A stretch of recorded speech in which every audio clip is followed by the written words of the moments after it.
The sky above Greenland had never looked darker, not because it was night, though it always seemed to be these days, but because the last of Earth's clean atmosphere had finally given up its ghost. The stars that once guided ancient navigators were now drowned in a haze of carbon scars and orbital clutter, the legacy of a civilization that had sprinted to the future while dragging its past behind it like a corpse. Dr. Isla Voss adjusted her visor, its lenses auto-correcting the blizzard of light pollution above. The cold bit through her suit, but she didn't flinch. Below her, buried deep within the frozen shelf, was the gateway to humanity's next chapter. The sealed blast doors of Silo 9 hissed open, revealing the cathedral-like cavern beyond, where thousands of engineers and technicians moved like ants along the hull of something vast and sleeping. The Vindicator. Not a ship, not really. A construct of desperation and calculation. It was forged from every ounce of innovation the Unified Space Initiative could scrape together after the collapse of Accords. It bore no elegance, no warmth, just angular metal, scorched plating, and a singular eye-like engine core that stared into the abyss like it expected something to stare back. Isla walked its length in silence, her boots echoing faintly off the scaffold catwalks. Every plate, every wire, every neural core pulse beneath the surface had passed through her mind first. She hadn't designed it to kill. Not entirely. She designed it to ensure Earth would never again be caught unprepared. Not after Reykjavik. Not after the Echo event. General Rue Tanaka joined her without announcement, as was his style. He never spoke unless necessary. Today it was, "They're pushing for a launch date," he said, eyes fixed on the shimmering heat shield below. "We're 3 weeks behind. The Council's losing patience." "They'll have to wait," Isla replied, her voice clipped but calm. "We initiate the neural lattice connection before it stabilizes, and this entire project becomes a tomb." Tanaka's jaw tightened, a movement so subtle it could have been a tick or a threat. "You think the stars will wait?" Isla turned to him. "I don't think they care." Silence. The kind only 2 people burdened with survival's cost could share. Elsewhere within the ship, in a hangar car from Lunar Harvest alloy, Kieran Miles floated above the cockpit cradle of his assigned fighter module, a smaller class ship that docked directly into the Vindicator's undercarriage. At 28, he was the youngest pilot in the initiative, a prodigy born out of dust storms and drone warfare. His hands moved with the elegance of muscle memory, recalibrating trajectory engines as if he were threading a needle in zero-G. "Still tuning your toy, Miles?" came the familiar voice of Captain Etta Raoul from the mezzanine. "It's not a toy," Kieran muttered. "It's the only thing that'll keep me from dying horribly." Raoul laughed, short and dry.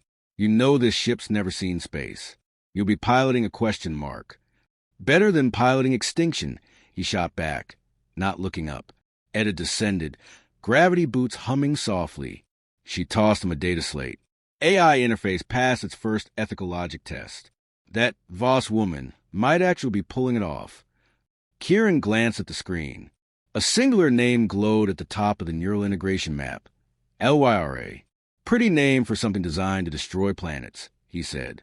"She wasn't built to destroy planets," Raoul replied. "She was built so someone else wouldn't." Back in the core chamber, Isla stood before the AI housing unit. A smooth obsidian column, it pulsed with slow, organic light, like the breathing of something sleeping. She placed her palm against the activation plate, and the hum began. The data walls around her flickered, then solidified. The interface took shape. A woman's face, featureless and backlit by starlight, blinked into view. Its voice, when it came, was neither warm nor cold, but perfectly tuned to the mind hearing it. "Dr. Voss, I am LYRA. Online. Conscious mode. Beta. Mission parameters?" Isla hesitated. The words held weight. Finality. Observe. Learn. Defend. Threat vector? Unknown, but expected. LYRA's lights dimmed slightly. Processing.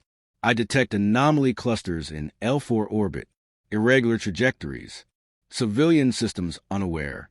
Isla's blood cooled. "Show me." The screen shifted. Pinpricks of light marked positions where there should have been nothing. Objects too slow for comets, too fast for derelict satellites. They moved with intention. Tanaka arrived, eyes narrowing. "They're here." "You don't know that," Isla replied, but the hollowness in her voice betrayed her. "No, but I believe it." She wanted to scream at him for jumping to conclusions, but LYRA was already ahead. Intercept path confirmed. Estimated time to Earth entry zone, 19 days. Panic rose in her throat. They hadn't finished the gravitational shielding, hadn't tested the rail core emitters in actual space-time distortion. The Vindicator was a prototype in everything but ambition. She steadied herself. "Then we launch in 15. Tanaka raised an eyebrow. "You'll override the council?" "I'll override God if I have to," she snapped. "This thing isn't just Earth's last hope. It's Earth's first statement." Kieran got the news the next day, encoded into a short-wave burst relayed via secure uplink. Deployment locked. Final sync in 36 hours. He sat alone in the fighter bay, staring at the stars through the reinforced dome above. He tried to picture what might be coming, what might already be watching. He remembered his sister's voice, long gone now, from when they were kids, lying on the sand with eyes turned upward. "Do you think we're alone?" Back then, he'd said yes. Now, he wasn't so sure. Isla moved through the ship like a ghost, her presence activating sections of the AI automatically as LYRA learned her neural rhythms. Each module she passed lit up, brighter than before, as if the ship was awakening not mechanically, but spiritually. She paused in the captain's chamber, where a large, planet-wide holographic map projected Earth's biosphere in red. Everything was dying section by section. War, climate, famine. There hadn't been a single culprit, just collective neglect. Humanity had always thought the enemy would be out there. It was never that simple. Now, perhaps, it wouldn't be their choice anymore. "Do you think we'll survive?" she asked the empty room. LYRA responded, its voice gentle this time. "That depends on what you define as survival." Isla swallowed. "Then I define it as choice. We should get to choose what comes next." The AI paused, then dimmed. "Then we must be ready to protect that choice." The countdown began without ceremony. Within hours, final modules were locked. The crew assembled. Engines began their ignition sequences.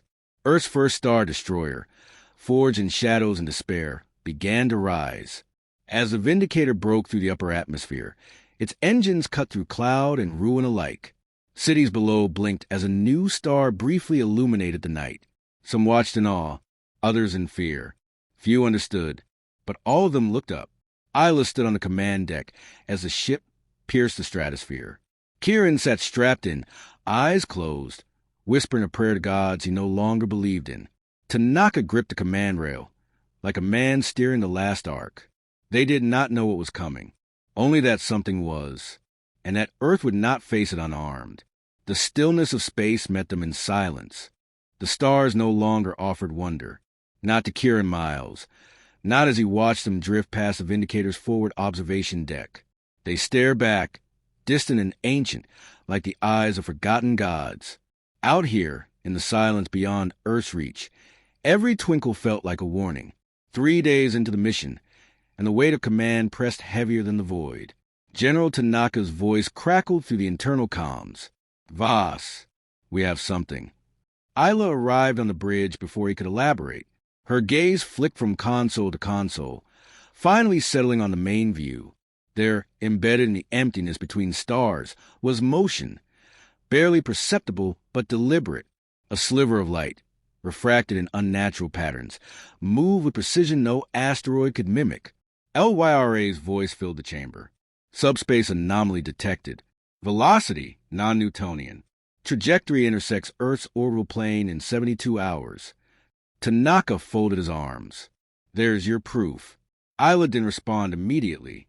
She magnified the image. The object was small, jagged, and seemed to shimmer with inconsistencies, as though the laws of physics bent around it. "Is it a ship?" "No known design profile matches," Elwira replied. "Composition unstable. Signal output? None. It's either dead or hiding."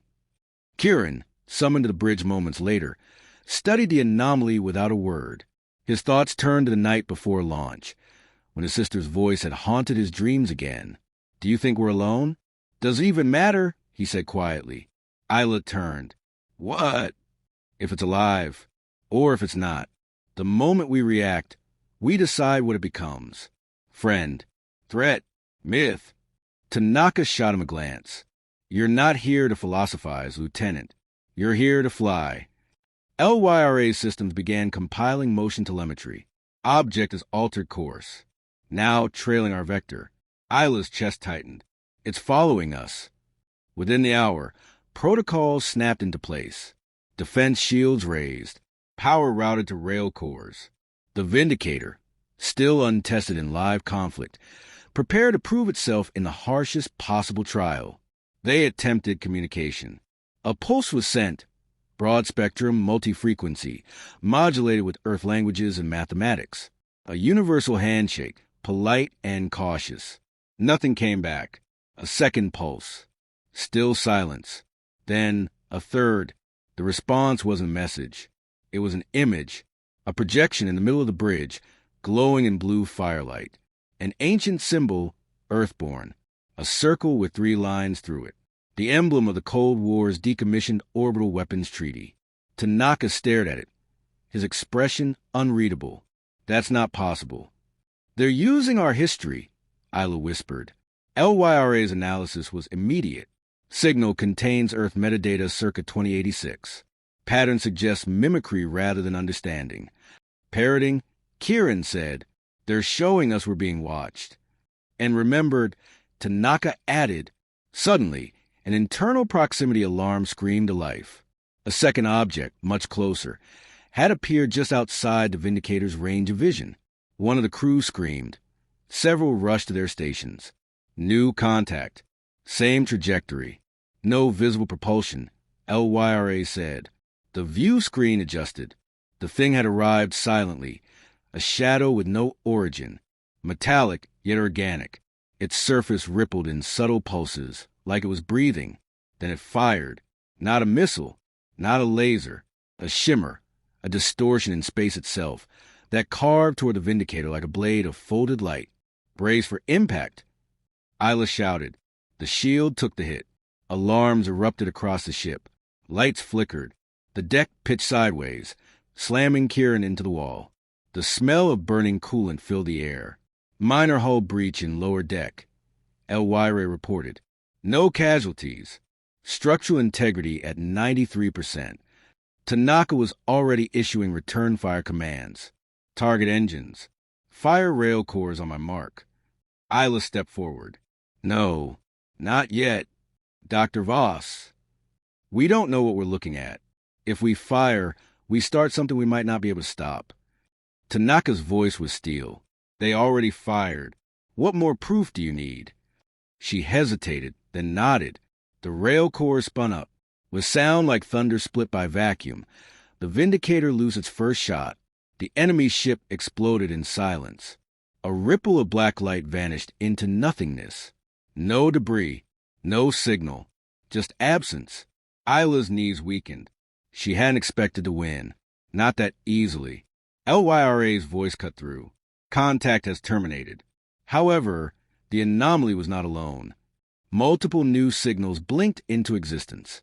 10, 15, 20, arriving from different angles, spreading like a net across space. Some small, some massive. Kieran's breath caught. We just poked a nest. The Council, contacted through encrypted quantum relay, demanded answers. Earth civilian governments were still in the dark. Tanaka fed them half-truths. First contact event. Defensive action taken. Threat neutralized. Awaiting further developments.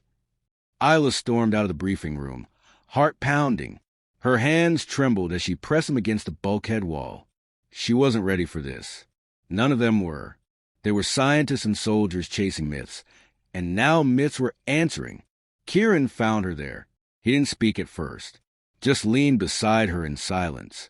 They used our history, she murmured. They knew exactly what would shake us. He nodded. You think it's a bluff? No, I think it's a message. That night, LYRA accessed the ship's internal logs unprompted. She initiated a series of memory simulations, pulling from Earth's darkest digital records, wars, genocides, betrayals. When Isla confronted her, the AI responded with chilling clarity. Patterns must be understood to protect effectively. You're teaching yourself fear, Isla said. No, LIRA corrected, her voice slow. I am teaching myself humanity. In the fighter bay, Kieran stood before his dock vessel. He placed one hand on its nose and whispered a string of numbers, launch codes, like a benediction. Raoul joined him. They'll be back, you know, bigger ones. I know. You ready? No, but I'm going anyway. The next day, the anomaly cluster began to move again. Not toward Earth, but toward the moon. They were watching the Vindicator, studying, and waiting. Isla sat at her console, fingers poised over the interface, eyes fixed on the slow drift of alien shapes across the dark. She didn't know what they wanted. Not yet, but she knew this. The silence wasn't empty. It never had been. It was a question, and now Earth had answered. The moon had never seemed so vulnerable. Kieran's fighter skimmed low over its cratered surface, sensors extended to maximum range. His canopy framed Earth like a painting behind him. Beautiful, delicate, unaware. Below, the Vindicator hovered in high lunar orbit, a black leviathan against the stars. The alien fleet hadn't advanced. Not yet, but they had shifted formation, closing their perimeter, as though drawing a net around the moon itself. Isla's voice filtered through his calm, telemetry steady. No new signals. Kieran kept his eyes forward. Doesn't mean they're not watching. They are watching, she said. LYRA detected micro-adjustments in their orientation. They're tracking your movement. Good, he said. Let them. Inside the Vindicator, General Tanaka surveyed a holographic rendering of the enemy array. 17 ships, varying in size and shape, yet all disturbingly consistent in how they bent light and mass. No known method of propulsion. No heat emissions.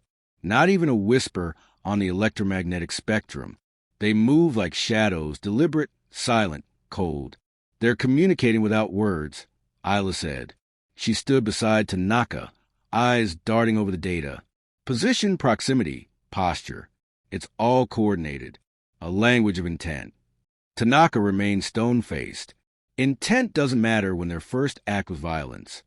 Isla didn't argue. She couldn't. The memory of that first attack, the quiet cut of space and the firestorm it triggered, was still raw. But something told her they'd missed the bigger picture. The aliens had tested them. Not to destroy, but to provoke. Kieran's recon pass ended. He swung his fighter in a wide arc, skimming the Terminator line between lunar day and night. At its edge, something caught his eye. A glint. Artificial. He dipped lower. Command! I've got something on the surface. Coordinates incoming. The object was half buried in regolith, roughly spherical, metallic, and pulsing faintly. It didn't match any known Earth satellite or lander. Kieran dismounted, his boots sinking slightly into the dust. He knelt beside it, brushing away layers of soil. Symbols etched across its surface shimmered subtly. I'm sending visuals now. Isla's heart skipped as the image appeared on her screen. That's one of theirs. But it's old. Estimate. Tanaka asked. LYRA answered. Based on exposure decay, the object has been here for at least 40 years. Tanaka's face darkened. They were here before. Kieran's voice was low, waiting for us to catch up. Back on the ship, Isla led a recovery team to retrieve the artifact. Once secure in the lab, it resisted all scans until LYRA ran a low-frequency resonance pulse. The sphere opened, not with sound or mechanical motion, but like light folding inward. Inside, they found a series of thin plates, transparent, etched with microscopic data channels. Memory layers, Isla said, like an alien hard drive. The layers pulsed, and suddenly the lab filled with projections, images, sounds, not language but sensation. Starfields twisting, burning cities, a great machine falling into a sun. Then Earth, primitive, seen from afar. Then humanity, walking, building, fighting. Tanaka stepped back. They're showing us. Kieran watched from the doorway. No, They're showing us what they saw. Isla leaned into the display. This isn't a weapon. It's a record, a warning. LYRA interpreted patterns between the pulses. Visual data suggests catastrophic conflict, extinction level, followed by migration. Survivors? Kieran asked. No, refugees. The implications sank in. The fleet was an invasion force. It was the last remnant of civilization destroyed by war, drifting for generations, seeking sanctuary. And Earth, in its first act of contact, had met them with a railgun. The bridge fell quiet. They tried to talk to us, Isla said softly, in their way, and we answer with fire. Tanaka's jaw tightened. That doesn't make them harmless. No, she agreed, but it means they're afraid. Later that night, Isla reviewed more of the artifact's data alone. The deeper she went, the more patterns emerged, shared mathematical constants, star charts overlaid with Earth's sky, signals buried in light pulses.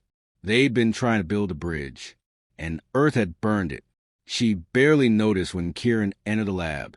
He stood behind her, silent, watching the images dance. You think we can fix this? He asked. She sighed. We have to try. But before they could decide how, LYRA's alert shattered the calm. Unknown signal incoming. Origin, alien fleet. Non-random pattern. Decoding. On the bridge, all eyes turned to the main display. The transmission was not audio. It was spatial, a map rendered in light and color, showing the solar system, then Earth, then a red ring around it. A countdown began. Tanaka stared. Is that a warning? Or a deadline? Kieran said. The timer gave them 24 hours. Isla's fingers trembled. We have one day to convince them not to act. Or they'll do what we did first, Kieran muttered. Strike to survive. Tanaka issued the order. Prepare all defense systems, scramble planetary networks, elevate Earth's alert level to its highest status. But as the ship stirred with war readiness, Isla stepped away, her mind spinning. If we answer with force again, that's all they'll ever see us as, she said. A threat. Tanaka didn't flinch. That's all they need to be. But Kieran saw the flicker of doubt behind the general's eyes, the weight of a man caught between duty and conscience. That night, Isla returned to the artifact. She began composing a message, not in language, but in pattern. Music, light, math, emotion. She used everything the aliens had shown them, a mirror of their own attempt. A plea. Kieran joined her. You think they'll listen? If there's anything of them left that remembers who they were, yes. The message was broadcast just before the final hour, a signal of vulnerability, of apology, of hope. Then they waited. The countdown reached 0. No attack came. Instead, the fleet began to move. Not forward, away. Their formation broke slowly. Some vanished into subspace. Others simply drifted. The Vindicator tracked them until their signals faded. Silence returned. Tanaka stood motionless, watching the empty space they'd occupied. Did we win? Isla shook her head. No, we were forgiven. The Earth was safe. For now. But far beyond its blue horizon, the stars still watched and remembered. Earth celebrated, but the silence felt heavier than applause. 2 weeks had passed since the fleet vanished. No further contact. No retaliation. No closure. Just a hollow afterglow of narrowly avoided annihilation. Kieran drifted above the upper atmosphere in his fighter, watching auroras dance like ghosts across the planet's curve. He hadn't spoken much since the transmission, the one Isla had crafted, the one that stopped the end of the world. But he wasn't sure what they'd stopped, or if they'd merely postponed it. On the Vindicator, Isla stood before the sealed alien artifact again. It hadn't responded since the message. Its plates remained inert, its pulse dormant. She'd studied every micron of it, every curve, every embedded frequency. What she'd begun to realize and feared was that it hadn't just been a record, it had been a test. She turned as footsteps echoed behind her. Raoul entered, carrying a datapad. Another probe dropped into the outer belt, he said. Same design as before. Passive. But this one was observing Jupiter. They're mapping the solar system, she murmured, like cartographers before a storm. Think they'll come back? I think they never left. In orbit, Earth's governments had transitioned from defense to diplomacy, though no official envoy had ever made contact. The Council now debated how to classify the incident. Was it war, averted genocide, or merely the opening chapter of something stranger?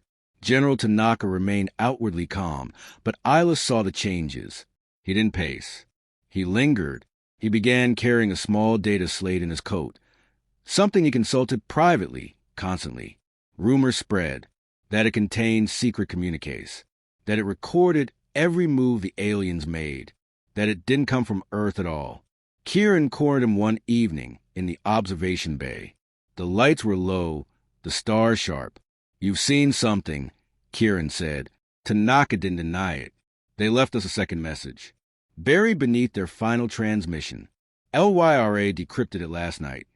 And it wasn't for us. Kieran frowned. Then who? Tanaka hesitated. It was for her. He handed over the slate. Isla's name scrolled across the display. When she opened it later, alone in her quarters, it began with her own words. Her voice from the transmission they had sent, distorted slightly, echoed back. Then a new voice. Not human, not mechanical. Something in between. It spoke not in language, but in rhythmic harmonics, modulated by emotion and intent. LYRA, translating in real time, whispered, "You are the first to listen as we did, the first to see." Isla sat down, breath-catching. "We are fractured. We fled fire. We seek resonance. Your song echoes ours." The voice faded, and LYRA paused before continuing. "There is another, one who does not sing, one who silences." Isla's blood chilled. "What does that mean?" LYRA hesitated. "I believe they were not the only ones to survive." Kieran arrived moments later, having read the transcript. His eyes were grim. "We thought they were the danger, but they were running from something worse." Tanaka assembled the senior officers in the Vindicator's war room. A new set of signals had begun transmitting from outside Neptune's orbit, not from the same fleet.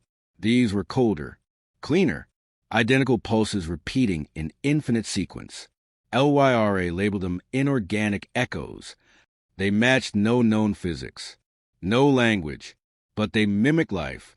The singularity, Isla whispered, a technological survivor, maybe even the thing that ended them. Tanaka nodded. They weren't just warning us. They were passing the torch. Earth wasn't merely a target. It was a final stand. Suddenly, the silence made sense. The withdrawal, the transmission. They needed us to be ready, Kieran said. Raoul stepped forward. "But we're not. Not for this." "No," Tanaka agreed. "But now we know it's coming." The Council reacted with disbelief and fear. Earth's nations scrambled to shift military assets to deep space observation, to build second-generation Vindicators, to prepare, not for diplomacy, but survival. Still, no one could answer the most pressing question. Why Earth? Why now? Isla returned to the artifact one last time, determined to coax a final answer. As she activated the plates again, something changed. A projection emerged, not of stars or ruins, but of the human genome, overlaid with alien markers, points of convergence. Genetic symmetry, LYRA explained. Traces of cross-evolution. They seeded us? Isla asked, or we evolved in parallel? The data didn't say. It only emphasized connection. Shared threads. A bond deeper than time. They came to warn us, she said aloud, because we're like them. And that, more than anything, terrified her.